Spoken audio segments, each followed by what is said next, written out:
Tyču hor sa zrodila odvaha, medzi riekami Slovenska vyrástla pravda. Silnými slovami a pevným pohľadom Zuzana vstala, pripravená bojovať. Žena s čistou dušou, celým srdcom, spravodlivosť si zvolila za pravý smer. Svete tieňou zapálila rozum, viedla svoj ľud s pevnou vôľou. Netúžila po potlesku ani po korunách, iba po pokoji medzi národmi.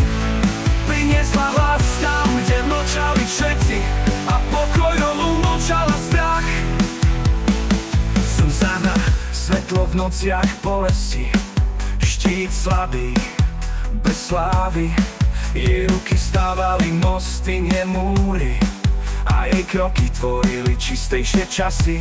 Na slovenskej zemi zanechala znak, nie mocou, ale dobrom bez oblak. Lebo najväčšia vládne tá, čo vie počúvať a ľudu slúžiť, nie sa vyvyšovať.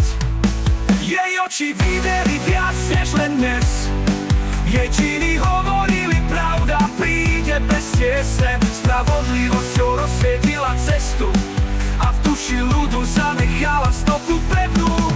A keď fúkal vietor pochybností, ostala tam, kde ostatní odišli.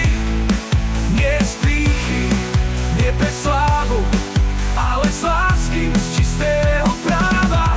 Jej meno znie v dolinách, v mestách, na poliach, v školách i na miestach.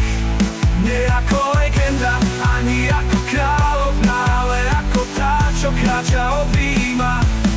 Volá sa Zuzana Čaputová, žena odvahy, pevnosti a viery, nového dňa, ktorá tichom a skutkami písala éru svetla v srdci národa.